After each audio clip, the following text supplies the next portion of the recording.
Hey everyone, and welcome to Brad Reviews the Super Mario Brothers movie, 2023. Basically, like the D&D movie and also like the Scream 6 movie. I'm, just gonna quickly talk about them.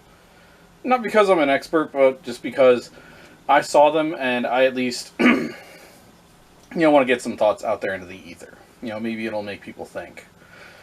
So yeah. What did I think of Super Mario Brothers, the movie? Um, Overall, I thought it was a pretty solid movie. Like, obviously not like 100% grade 8, the best movie ever, but it's definitely solid for the audience. People who want to see Mario on the big screen and have a cool adventure. Um, you know, uh, it was made by Illumination with, coordinating with Nintendo, and, I first off want to say congrats Illumination. Like, this movie came off pretty well. I'm going to be honest, I've written them off for the most part, since they've done several Minions movies and stuff like that. Like, it doesn't feel like they're trying to make good, good general audience movies. Like, some of the stuff feels like it's not as good as they could be. Like, oh, hey, here's a fart joke. Here's a, cringe joke, etc., etc. Like, you could do better. You did solid with this. You can still do better, but if for whatever reason, people are done after this production, I'd say you can proudly say, "Hey, I did this for sure." And I'm not trying to criticize. I'm just saying, in my opinion, other people may disagree, and that's fine. But yeah, it definitely feels a bit more geared towards kids. In my opinion, it's not as good as the two Sonic movies that came out the last couple of years, but it's still pretty good.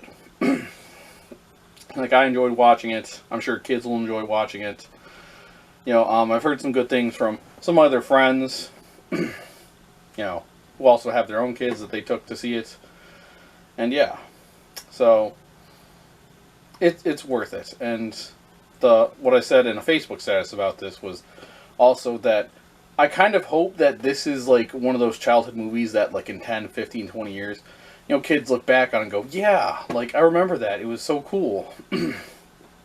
Like, for me personally, I've got stuff like Back to the Future, The Addams Family, Ghostbusters, the Star Wars trilogy. Like, some of those things weren't exactly child for kids, but Honey, I Shrunk the Kids. That's probably a good example, too. But yeah. So, I hope that this is one of those films for those kids, who see this movie. And honestly, that's about it. So at this point, I'm going to say I will enter spoiler territory. Just talk about some of the stuff that I thought was, like, weird. Like, everything worked, but, there's still some weird stuff to the movie. So if you want to avoid spoilers, my hand motion is just the spoiler warning. Stop here. Solid movie. Solid family movie. Good for, like, a general audience. And now on to spoilers. They start off in Brooklyn, and, like, they have to end up in the Mushroom Kingdom. And they do that by, oh no, there's a major, like, plumbing emergency that comes up that they decide to try and tackle to, prove to the city, hey, we're good and capable and yada yada. Because the Mario Brothers have started their own plumbing business. So yeah, somehow this big pipe goes from our world to their world. It's like underground, very underground. Hasn't been touched in a while. So that's a bit weird, but it works. It's fine. I'm willing to go past it. One of the things that I did like was they had Charles Martinet, the voice of Mario, for the past 20 to 30 years. Had some quick cameos, and he got to, use his Mario voice, and it was cool. Thank you for that. I'm trying to, good and bad. Well, bad and then good, just so I'm not as much of a jerk. The voice actors, I can't really think of, like, anyone that I had any particular issues with. I love Charlie Day, and I've enjoyed Chris Pratt in the movies that I've seen him in. I'm not familiar with the voice with Princess Peach. Oh, and Jack Black, of course, is Bowser. That was great. That was awesome. You did good, sir. Like, I'm not saying you have to retire, but like when you do, I would definitely put Bowser as like one of my favorite ones for you personally. Let's see what else. And then Seth Rogen as Donkey Kong, like you fit the character.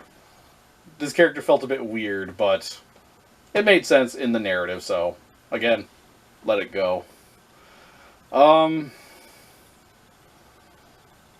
Yeah, I don't know. Like it worked, it flowed well, worth a watch. I would say it's definitely, for me personally, like a movie that I would see on a cheap movie day. Or if I see it on TV, I'll watch it. I might get it, once it's released on, DVD or whatever, just to have it for my own collection because, Mario's a big part of my history. Like, it's one of the first games that I ever played.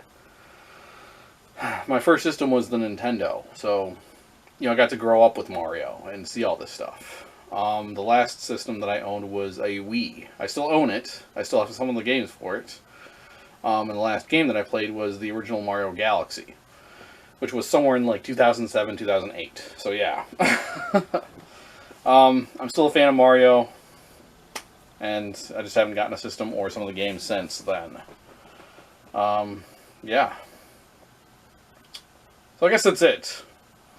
I liked it. It was a solid enough movie. It's not like the perfect movie, but it works. So that's all I have to say about that. So, yeah. With that said, everyone, have fun, stay safe, keep hydrated, and of course remember, every character has a story to tell. I'm Valiant Bradley James, some random guy who just loves Mario. Till next time, peace.